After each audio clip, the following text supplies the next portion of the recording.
Hello students, आज हम लोग पढ़ेंगे double line to ground fault, मतलब LLG fault on an unloaded generator. तो ये एक अनलोडेड जनरेटर है जिसके दो टर्मिनल्स आपस में शॉर्ट होकर के ग्राउंड से कनेक्ट हो गए हैं, तो ये कहलाएगा लाइन टू ग्राउंड फॉल्ट। इसके पहले हम लोगों ने single line to ground fault पढ़ा था, जिसमें ये एक फेज़ जो था वो लाइन से कनेक्ट, ये जो एक फेज़ था वो ग्राउंड से कनेक्ट हुआ था। उसके बाद हम लोगों ने लाइन टू लाइन फॉल्ट पढ़ा था, जिसमें ये दोनों लाइन आपस में शॉर्ट हो गई थी। इस बार हम ये पढ़ रहे हैं कि ये दोनों लाइन आपस में शॉर्ट होकर के ग्राउंड से कनेक्ट हो गई हैं। ठीक है, तो हम लोग इसमें ऑब्जर्वेशन से क्या क्या देख सकते हैं, क्योंकि ये एक अनलोडेड जनरेटर है और चूंकि ये अनलोडेड जनरेटर है इसलिए इसमें ये जो करंट है ये अभी कहीं से भी अपने पाथ को कंप्लीट नहीं कर पा रहा है, इसलिए I A is equal to zero. तो ये वाला करंट क्या हो जाएगा, zero, because it is not connected to anywhere. ठीक है, उसके बाद हम लोग दूसरा ये भी देख सकते हैं कि वीबी और वीसी चूंकि आपस में शॉर्टेड है, इसका मतलब वीबी इज इक्वल टू वीसी होगा, और चूंकि ये दोनों जो हैं वो ग्राउंड से कनेक्टेड है इसलिए VB is equal to be zero होगा और VC is equal to zero होगा। तो ये हमको तीन बाउंड्री कंडीशंस जो हैं ऑब्जर्वेशन से पता चल जाती हैं। ठीक है, तो अपन सबसे पहले निकालते हैं सीक्वेंस वोल्टेजेस। हम लोग निकालने की कोशिश करते हैं, इसमें दो वोल्टेजेस जीरो दिए हैं, तो सीक्वेंस वोल्टेजेस का फॉर्मूला क्या होता है, वी ए जीरो का क्या होता है 1/3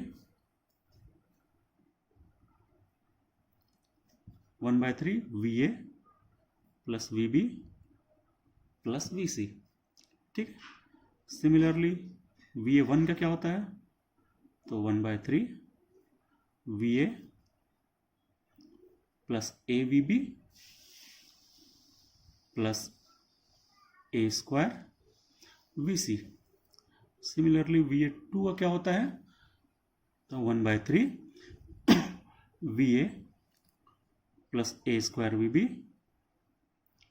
प्लस ए वी सी। ठीक है, अब हमारे पास ये जो दो बाउंड्री कंडीशंस हैं कि V B is equal to zero, V C is equal to zero, यदि हम इसको यहाँ पे पुट करते हैं तो ये टर्म जीरो हो जाएगा, ये टर्म जीरो हो जाएगा, बचेगा क्या, सिर्फ वी ए अपॉन थ्री। तो हम लोग यहाँ पर लिखना चालू करते हैं V A zero is equal to V A upon three. ठीक है, अब हम निकालते हैं वी ए वन। तो वी ए वन में क्या होगा, ये वी बी जीरो है, देखिए यहाँ से पता चल रहा है कि V B is zero, V C is zero, तो ये वी बी जीरो हो जाएगा, ये वाला टर्म जीरो हो जाएगा, तो बचेगा क्या, सिर्फ वी ए अपॉन थ्री।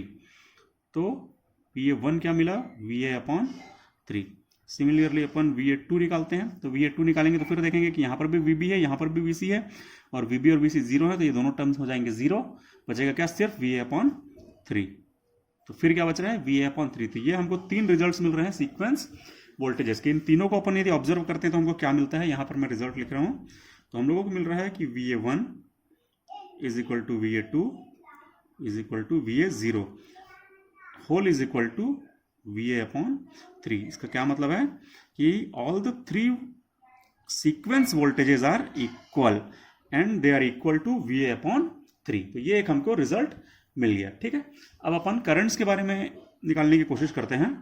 तो सबसे पहले हमको ये दिख रहा है कि चूंकि आई A is equal to zero है, तो यहीं पर मैं लिख रहा हूं कि कोई आई A is equal to zero है, तो आई ए इज इक्वल टू हम जानते हैं होता है I A one plus I A two plus I A zero, और ये पूरा इज इक्वल टू हो जाएगा जीरो।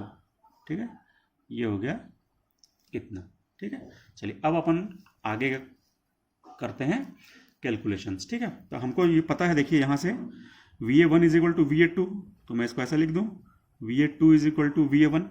ठीक है, वी ए टू कितना होता है, ये हम लोग पहले पढ़ चुके हैं कि वी ए टू जो होता है वो minus I A two Z two होता है, और वी ए वन क्या होता है, तो वो होता है E A minus I A one Z one. यहाँ से अपन आई ए टू निकाल लेते हैं, आई ए टू यदि हम निकालेंगे तो क्या आ जाएगा, E A minus I A one Z one whole divided by Z two.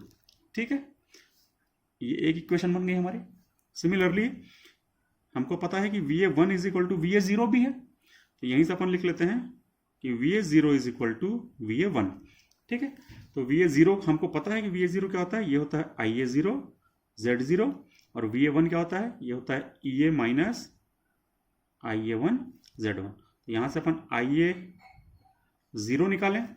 ठीक है, आई ए जीरो निकालेंगे तो कितना आएगा, E A minus I A one Z one whole upon Z zero, और देखिए यहाँ पर एक माइनस भी था, तो ये यहाँ पर एक माइनस लगा देते हैं अपन। सिमिलरली यहाँ पर जो माइनस था तो अपन यहाँ पर माइनस नहीं लगाए थे, तो उसको अपन लगा लेते हैं यहाँ पर भी एक माइनस। ठीक है, तो हमको ये दोनों चीज़ें पता चल गई, आई ए टू पता चल गया और ये आई ए जीरो पता चल गया। तो इक्वेशन नंबर वन और टू से हमको ये दोनों चीज़ें पता चल गई हैं। अब हमको ये पता है कि I A is equal to I A one plus I A two plus I A zero is equal to zero है। ये हम लोगों ने अभी अभी देखा था। तो इसी फॉर्मूले में हम इक्वेशन 1 और इक्वेशन 2 की सहायता से इसमें वैल्यूज को पुट करते हैं। तो देखिए सबसे पहले क्या है, I A one plus I A two है, और आई ए टू कितना है, तो वही इतना आया है। तो यहां पर अपन लिखे minus E A upon Z two, ये माइनस और ये माइनस आके प्लस हो जाएंगे, तो हो जाएगा I A one Z one upon Z two. Clear है? आई होप ये आप लोगों को क्लियर होगा।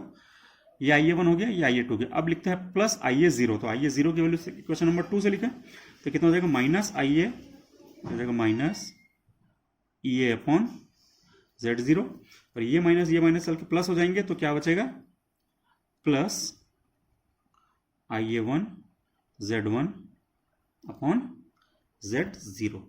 ठीक है, और होल इज इक्वल टू कितना आ जाएगा, जीरो आ जाएगा।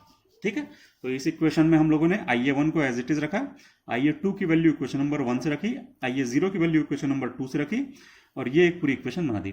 इस इक्वेशन को यदि अपन रीअरेंज करें, कैसे रीअरेंज करें कि ये दोनों जो माइनस टर्म है इसको इक्वल साइन को उधर ले जाते हैं, और जिसमें जिसमें आई ए वन है उसको एक साथ रखते हैं। तो मैं आई ए वन को कॉमन निकाल लेता हूँ। तो ये आई ए वन को अपन ने कॉमन निकाला, तो यहाँ क्या बचेगा, 1 plus Z one upon Z two, plus यहाँ पर भी है तो ये हो जाएगा Z one upon Z zero. ठीक है, और ये वाला पूरा टर्म उधर चला जाएगा, तो ये बचेगा ई A upon Z two plus E A upon E A upon Z zero. ये वाले को बाहर इधर ले गए और इसको उधर ले गए, दोनों माइनस थे, उधर जाके प्लस हो जाएंगे। ठीक है, अब इसी को यदि अपन लोग थोड़ा सा और आगे सॉल्व करने की कोशिश करें और हम निकालें आई ए वन की वैल्यू, तो क्या आ जाएगी, उसको कैलकुलेट करते हैं। तो देखिए यदि मैं यहां पर एलसीएम लेता तो Z2 Z0 आता, और यदि मैं यहां पर एलसीएम लेता तो भी Z2 Z0 आता।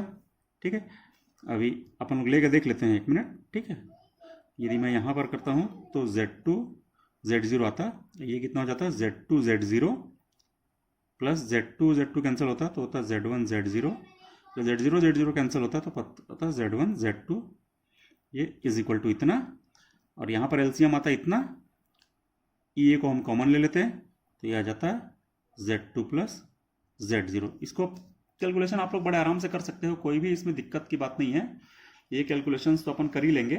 ठीक है, इसके आगे अपन सॉल्व करते हैं। तो इसके आगे मैं यहाँ पर सॉल्व करता हूँ। अब देखिए नीचे से ये Z2 Z0 दोनों तरफ से कैंसिल हो जाएगा, ये कैंसिल हो गया। अब आगे अपन करते हैं, तो इधर क्या है, ये है आई ए वन, तो मैं यहां पे लिख देता हूं I A one is equal to, यहां पर क्या था, E A multiplied by Z2 plus Z0 है, ये लिख दिया मैंने। ये पूरा जो टर्म है जाकर के दूसरे साइड में डिवाइड हो जाएगा, तो ये जो टर्म है ये पूरा जाकर के दूसरे साइड में डिवाइड हो जाएगा, तो क्या बचेगा, Z2 Z0 plus Z1 Z0 plus Z1 Z2। ठीक है, तो इतना आ जा रहा है हमारा आई ए वन की वैल्यू। इसी को यदि अपन थोड़ा सा और करते हैं आई ए वन, तो ये हो जाएगा ई ए होल अपॉन, इससे डिवाइड कर देते हैं अपन, बहुत सिंपल सी चीज है। ठीक है, तो ये Z2 प्लस Z0 है, ये Z2 प्लस Z0, और ये कितना है, Z2 Z0 प्लस, मैं यहाँ से Z1 को कॉमन निकालता हूँ, Z1 तो बचेगा Z2 प्लस Z0। एक स्टेप और कर लेते हैं अपन, तो ई ए अपॉन ये Z2 प्लस Z0 या, ठीक है, इधर वाले से जब फटेगा तो ये बचेगा Z2 Z0 upon Z2 plus Z0, plus ये दोनों को यदि अपन करेंगे तो कैंसिल हो जाएगा और बचेगा सिर्फ Z1। तो इस प्रकार से हमारा आई ए वन आ रहा है E A upon Z1 plus Z2 Z0 upon Z2 plus Z0। ये हमारी वैल्यू आ रही है आई ए वन की। ठीक है, यही वैल्यू है जो मैंने फिर से एक बार लिखी है। तो this is our I A one. ठीक है, यहां से हमको दो स्पेशल रिजल्ट मिल रहे हैं। एक रिजल्ट तो ये मिल रहा है कि I A one is equal to ये वोल्टेज डिवाइडेड बाय इतना इम्पीडेंस। ठीक है, मतलब पॉजिटिव सीक्वेंस करंट जो है वो ये EMF डिवाइडेड बाय इतना इम्पीडेंस आ रहा है। प्लस एक रिजल्ट हमको और मिला था वो था कि VA1 is equal to VA2 is equal to VA0। ठीक है, ये हमको दो इंपॉर्टेंट रिजल्ट यहाँ पर मिल रहे हैं। अब हम लोग ये देखते हैं कि यदि हमको सीक्वेंस नेटवर्क्स बनाने हैं इसके, तो कैसे बनाएंगे।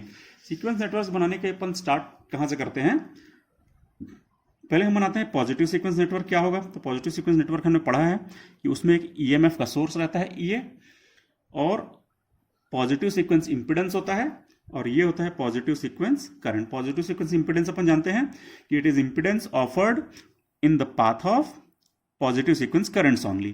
ठीक है, ये हमारा फॉल्ट पॉइंट और न्यूट्रल के बीच में बनता है। सिमिलरली इसका जो वोल्टेज होता है वो हम लोग जानते हैं कि वो होता है VA1। Similarly negative sequence network जब हम बनाते हैं तो हमको मालूम है कि उसमें कोई EMF नहीं होता है, उसमें सिर्फ नेगेटिव सीक्वेंस इंपिडेंस होता है और नेगेटिव सीक्वेंस करंट होता है। टर्मिनल वोल्टेज जो हम लोग लेते हैं वो लेते हैं VA2।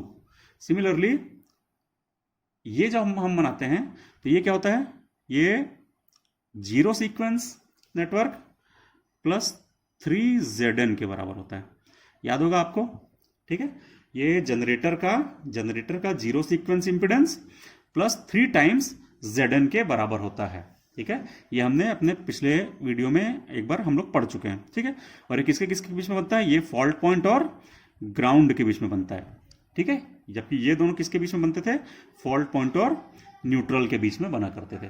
क्लियर है, तो आई होप ये आप लोगों को पहले से याद होगा। और इसमें जाने वाला जो करंट था वो था IA0। ठीक है, अब चूंकि हमने अभी अभी देखा कि VA1 is equal to VA2 is equal to VA0 होता है, मतलब तीनों जो वोल्टेजेस हैं सीक्वेंस वोल्टेजेस वो बराबर होते हैं। तो ये सीक्वेंस वोल्टेज, ये सीक्वेंस वोल्टेज और ये सीक्वेंस वोल्टेज, क्योंकि इसका वोल्टेज क्या होगा, यदि अपन इसी को देखें तो इसका वोल्टेज होता है VA0।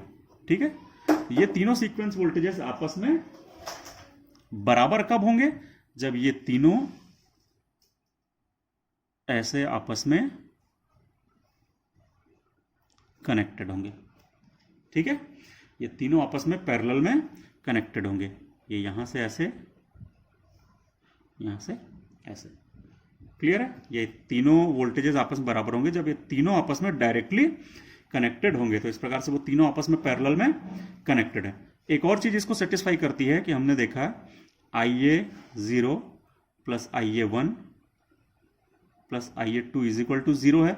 हम लोगों ने इसको पढ़ा था अभी अभी, ये पढ़ा था, याद है आपको, IA1 plus IA2 plus IA0 is equal to 0। ये तीनों देखें अपन यहाँ से कि वो सेटिस्फाई हो रहे हैं कि नहीं। तो ये IA1 जा रहा है यहाँ से यहाँ पर जाएगा IA1, ये IA2 देखिए यहाँ जा रहा है, और ये IA0 देखिए ऐसे करके इस तरफ जा रहा है। ये ऐसे अपने पाथ को ऐसे फॉलो करेगा, ये ऐसे करेगा और ये ऐसे करेगा। इस पॉइंट पर यदि अपन KCL लगा के देखते हैं किरचॉफ्स करंट लॉ, तो सारे incoming currents IA1 plus IA2 plus IA0 is equal to 0 होगा। ठीक है, तीनों का summation of all incoming currents is equal to 0। So IA1 plus IA2 plus IA0 का समेशन जो होगा वो इस पॉइंट पर 0 होगा। तो ये जो हमारी ये जो कंडीशन है वो भी यहाँ पे फुलफिल हो रही है।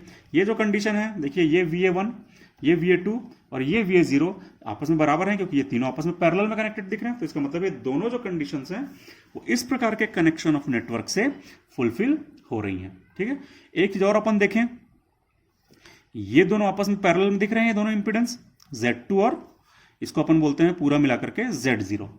तो ये Z2 और Z0 आपस में पैरेलल में दिख रहे हैं। ठीक है, और इन दोनों का जो पैरेलल कॉम्बिनेशन है वो इसके साथ सीरीज में दिख रहा है। क्लियर है, ये आपको दिखाई दे रहा है। यदि हम इसी को फिर से बनाते हैं तो ये बनेगा ऐसा ये बनेगा अपना Z1। ठीक है, ये बनेगा हमारा Z2 और ये बनेगा हमारा Z0। ठीक है, क्लियर है। ये वाला करंट है हमारा IA0, ये वाला करंट है हमारा IA2 और ये वाला करंट था हमारा IA1। तीनों का समेशन अभी भी 0 होगा KCL यहां लगाने से, लेकिन यहां पर अपने को देखने से क्या दिख रहा है कि ये दोनों आपस में पैरेलल में है और उसके साथ में ये सीरीज में है। तो ये जो करंट होगा टोटल IA1 वो कैसे निकालेंगे अपन, EA अपॉन इन दोनों का parallel combination Z2 Z0 upon Z2 plus Z0 plus ये वाला इंपिडेंस Z1, और वही हम लोगों ने यहाँ पर आंसर निकाला था EA upon Z2 Z0 upon Z2 plus Z0। ये पैरेलल कॉम्बिनेशन का रिजल्ट है, प्लस Z1 ये उसके साथ सीरीज में हो गया, इस पैरेलल के सीरीज में ये हो गया, और डिवाइडेड बाय टोटल इम्पीडेंस। तो इस वाले फॉर्मूले को भी ये नेटवर्क जो है वो सेटिस्फाई कर रहा है। तो इसका मतलब एज ए होल हम लोग क्या रिजल्ट निकाल सकते हैं? एज ए होल अपन लोग ये बोल सकते हैं कि जब भी double line to ground fault आता है तो उसमें ये जो तीनों नेटवर्क्स होते हैं वो आपस में पैरेलल में कनेक्टेड होते हैं, ठीक है, और इस टाइप का कनेक्शन उसमें बनता है सीक्वेंस नेटवर्क्स का। जो मेन रिजल्ट्स आते हैं वो ये हैं कि तीनों वोल्टेजेस आपस में बराबर हैं, तीनों करंट्स का समेशन आपस में बराबर है, और यदि हम पॉजिटिव सीक्वेंस करंट निकालें तो वो निकलता है इस फॉर्मूले से, ठीक है। अब एक लास्ट में चीज हम लोग और कैलकुलेट करके देखते हैं, वो है कि फॉल्ट करंट क्या होगा। तो ये हमारा डायग्राम है, ये दोनों लाइंस आपस में शॉर्ट हो रही हैं और ये दोनों मिल करके ग्राउंड में जा रही हैं। तो इसका मतलब है ये जो करंट निकलेगा ये हमारा फॉल्ट करंट होगा, और ये फॉल्ट करंट यहीं से हमको क्लियरली दिख रहा है। ये देखिए, ये फॉल्ट करंट जो है ये IB plus IC is equal to IF होगा। तो इसका मतलब है IF is equal to IB plus IC। ये बात क्लियर है। KCL यदि अपन लगाते हैं, यहां पर किरचॉफ्स करंट लॉ लगाएं तो ये दोनों करंट्स इनकमिंग है और ये करंट आउटगोइंग है। इसका मतलब है IF is equal to IB plus IC, ठीक है। अब यहां पर मैं आपको करके दिखाता हूं कि देखिए, यदि हम निकालने की कोशिश करें IA0 क्या होगा, तो IA0 का फॉर्मूला हमको मालूम है 1/3 IA plus IB plus IC होता है। याद है आपको formula? IA0 is equal to 1/3 IA plus IB plus IC। IA कितना है? IA हमने शुरू में ही देख लिया था, IA इज इक्वल टू कितना है? 0 है, ठीक है। यहां पर मैं रख दूं IA is equal to 0 plus IB plus IC आ जाएगा। और IB प्लस IC कितना है? अभी भी हम लोगों ने देखा IB plus IC is equal to IF होता है। तो IA0 is equal to 1/3 IB plus IC, और IB प्लस IC कितना है? IF है। तो इसका मतलब है IF कितना होगा? ये हो जाएगा 3IA0। तो ये होता है फॉल्ट करंट, ठीक है। In case of double line to ground fault हमको एक रिजल्ट और मिला है इन दोनों के साथ साथ में, वो मिला कि IF जो होता है फॉल्ट करंट वो 3 टाइम्स जीरो सीक्वेंस करंट के बराबर होता है, ठीक है। तो ये हो गया पूरा हमारा double line to ground fault, जिसमें ये एक मेन इंपॉर्टेंट चीज है कि तीनों नेटवर्क्स आपस में पैरेलल में कनेक्टेड हैं। बाकी ये रिजल्ट और ये करंट भी एक हमको रिजल्ट के रूप में मिल गए, ठीक है। Thank you.